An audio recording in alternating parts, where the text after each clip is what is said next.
say to the camera? Kayboldum. Bak 24 yıldır İzmir'deyim. Hep kayboluyorum. Kemeraltı çünkü.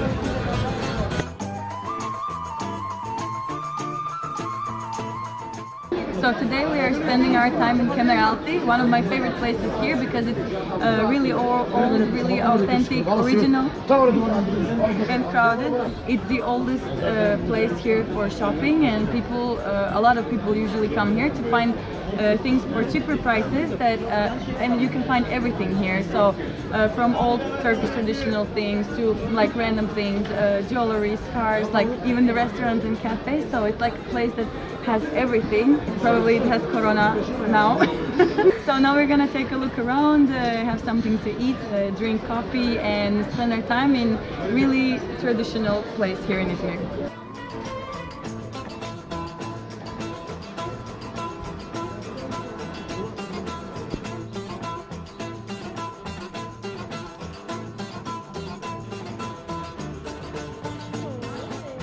So now we got tired and we are going to take coffee and lemonade. It's really hot as you can see. Oh, I have tissue. I'm hygienic girl. So now we are going to try to have peaceful coffee and lemonade, and we will pass through this hallway where everybody is like, come here, come here, come here. And usually I really like that, but if you're like really tired and a little bit annoyed, it can be kind of annoying. So now we will just pass. We'll not look up, we will just look to the ground and randomly pick a place and sit there and have coffee lemonade. So, let's go. They are not really welcome today. Yeah. We can go here.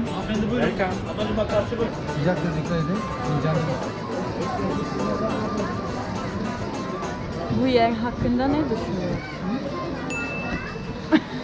Güzel yani, büyük.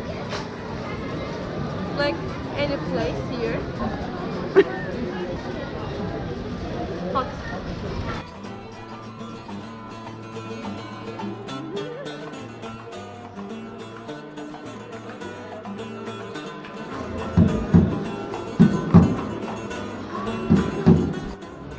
So we are now in Kızlarağası, hanı. It's a little antique place inside, like right in the middle of Kemeralti.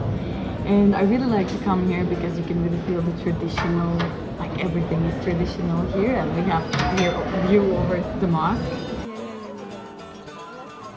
So this is definitely like most impressive historical place in Izmir. It was built in 18th century. Hisar Cami is the biggest one in Izmir. So if you really want to taste this tradition, you have to drink Turkish coffee here on the second floor that I didn't know about before. And you will have this amazing look over the whole history.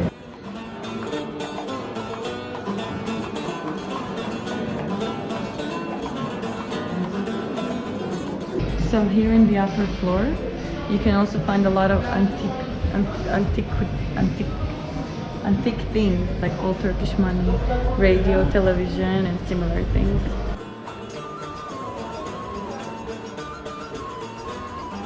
So we are now in the middle of Kemeralti, in this really historical place, and here you can find like many souvenirs, rings, bracelets, anything that you're searching for and you need like a super gift, or you just need to, you know, feast your eyes on beautiful antique things. Then this is a perfect place to spend like maybe even an hour. It depends how indecisive you are. Here? No. Hisar Camii'nin önündeyim. Utanıyorum, Türkçe konuşmak utanıyorum burada çünkü... They are not speaking Turkish. You heard they are speaking Arabic here. Ha, gezdik, kahve içtik, limonata şerbet gibiydi. Güzel bir gün geçirdik. Evet. Falan. İkinci kata gelin. Manzara. Eski. Gezebilirsiniz, kahve içebilirsiniz. Evet. Sohbet edebilirsiniz. Bu tarihi yere gidin. Enough ya.